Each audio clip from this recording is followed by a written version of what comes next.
Sağlam həyat tərzi adı altında fitness zallarına axın edən insanların bəziləri görünüş naminə orqanizmlərini həddindən artıq yükləyir, düzgün qidalanma və tibbi nəzarəti isə kənara qoyurlar. Bir sözlə, özləri də bilmədən özlərini ölümün pəncəsinə atırlar. Ən ağır idman növü olan fitness niyə son vaxtlar can alır? Bu suala əməkdaşımız Rəşad Vəkiloğlu'nun hazırladığı süjetdən cavab tapacaqsınız. İzləyək. İnsan belə bir məxluqatdır ki, o görməsə, gözü ilə gəlib görməlidir ki, sonra bir tədbir görsün. Problemlər bəzi hallarda zalda özünü göstərə bilər. Bunun səbəbi zaldırmı? Xeyr, məncə zal deyil. Son bir ay ərzində idman zalında 2 ölüm hadisəsi baş verib. Əgər insanlar idman zalına sağlamlıqlarını qorumaq üçün gedirlərsə, nədən idman etmək onlar üçün həyatları bahasına başa gəlir? Son zamanlar fitness klublar sağlamlıq ünvanı deyil, ölüm hallarının artdığı bir məkana çevrilib. Səbəbi də bəllidir.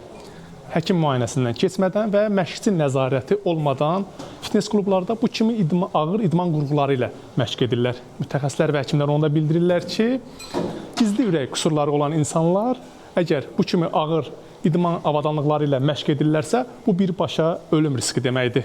12 ildir fitness məşqçisi kimi çalışan Səmra Hüseynovun sözlərinə görə idman mahiyyətcə sağlamlıq, düzgün qida rejimi, nizam-intizam və balans demək olsa da, lakin reallıq budur ki, bir çoxları idmana sağlamlıq üçün deyil, başqa məqsədlərə görə üst tuturlar.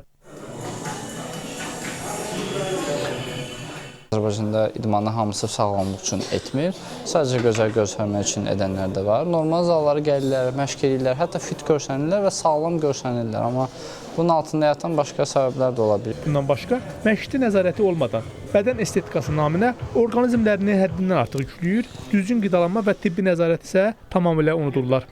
Yəni, çəkinin düzgün seçilməsi və yaxud da məşqçi nəzarətlə məşq etməmə müəyyən zədələrə, hətta əgər ürəkdə bu kimi problemlər varsa, problemləri üzə çıxarda bilir, hətta problemi yarada bilər. Check-up dediyimiz yoxlanışlara çox ciddi fikir vermirik, amma hər bir vətəndaş, hər bir şəxs öz-özlüyündə ildə heç olmasa ən pis ehtimalda bir dəfə check-updan keçməlidir. Həkimlər isə bildirir ki, hər kəs idmana başlamazdan əvvəl kardioloji müayinədən keçməli. Məşq proqramı isə orqanizmin fərdi göstəricilərinə uyğun hazırlanmalıdır. Göstərişsiz, nəzarətsiz, həkimsiz idman hər an faciə ilə bitə bilər. Ölüm hallarının ən sıx və ən çox görülən səbəbi kardioloji səbəbdir. Kimlər idmana başlamadan müayinədə olması lazım? 40 yaşın üstündə olan hər kəs və yaşına baxmadan ailədə ürək xəstəliyi hekayəsi olanlar öncəsində kardioloji müayinədən keçməsi lazımdır.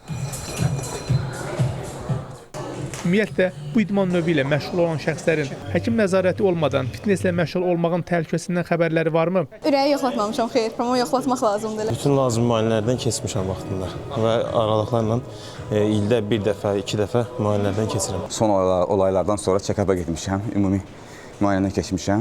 Mütəxəssislər onu da bildirirlər ki, əksər hallarda fitness zallarında ağır çəkilər, davamlı proqramlar və sürətli nəticə vədləri bəzən insanların orqanizminə bərpa olunmaz zərbə vurur. Çünki bir çox hallarda məşqçilərin tibbi savada malik olmaması həvəskar idmançıları ölmə kimi apara bilir. Rəşad Vəkiloğlu, İlkin Həsənov, Space xəbər.